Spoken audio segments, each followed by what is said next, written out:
Ăn đi.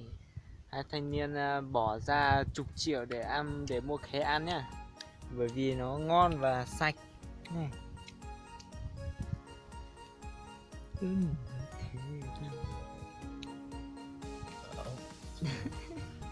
Khế ngon và sạch nha, bỏ ra chục triệu để ăn nhá, để mua mà ăn nhá. Ngon chưa, ngon chưa đấy, thấy ngon chưa, súp đây này.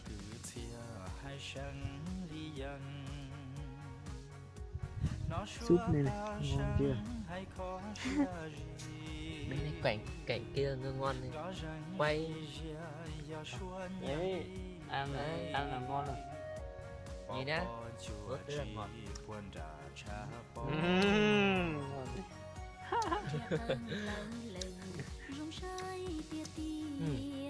Chúng ta bắt đầu ăn nhá, mời cả nhà ăn nhá.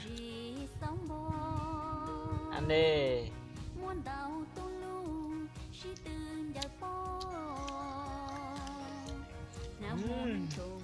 Ngon thật.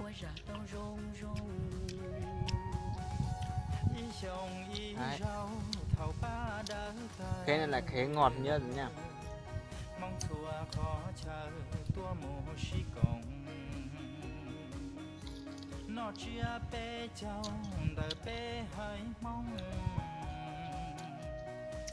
Hôm nay mà trời hơi đẹp.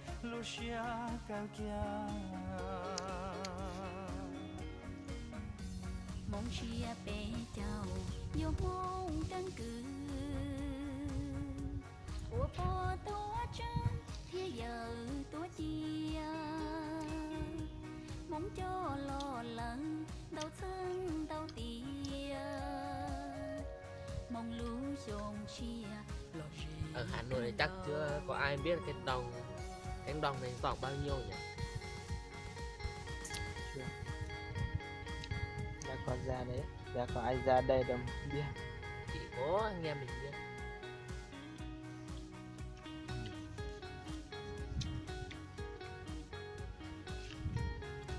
Còn rồi.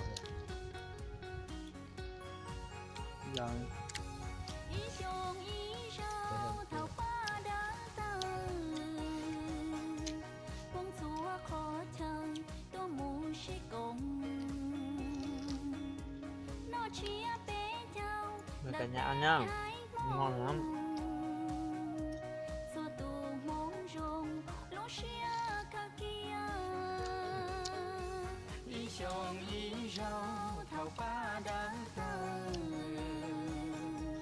Mong chùa khó chờ tôi mù sĩ công nó chia bé chào Ngon quá. bé hai mong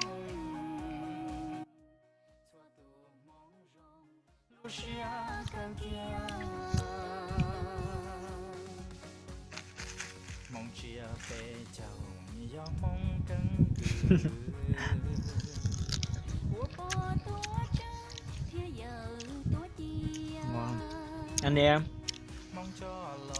Ăn no rồi. Ngon đến này, ăn mới có 2 quả. Bỏ ra chục triệu mua về ăn mới có 2 quả.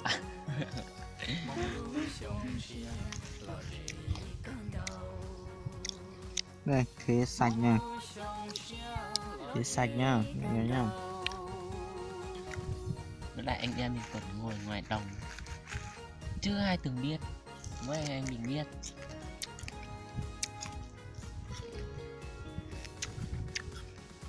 Đây là một cánh đồng rộng lớn.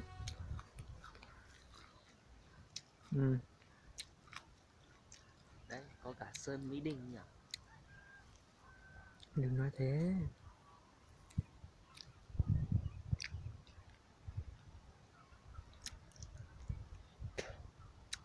Hôm nay mình nắng thì đẹp. Luôn nắng.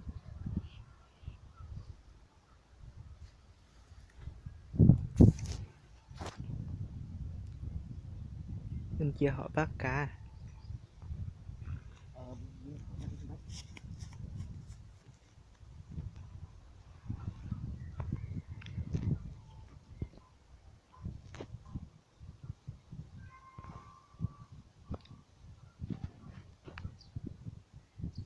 Đi đâu đấy?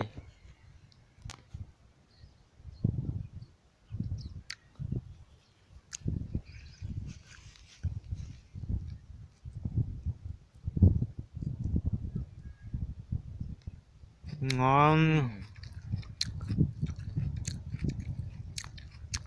Ngon lắm mày ạ. Thế nào?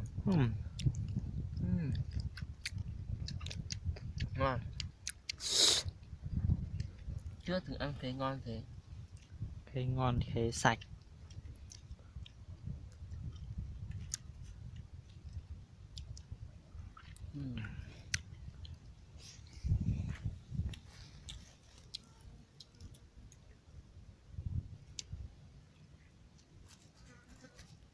Ăn đâu đi. Ăn đi. Ôi, ngon lắm, no rồi. Ăn mãi không rất ngon.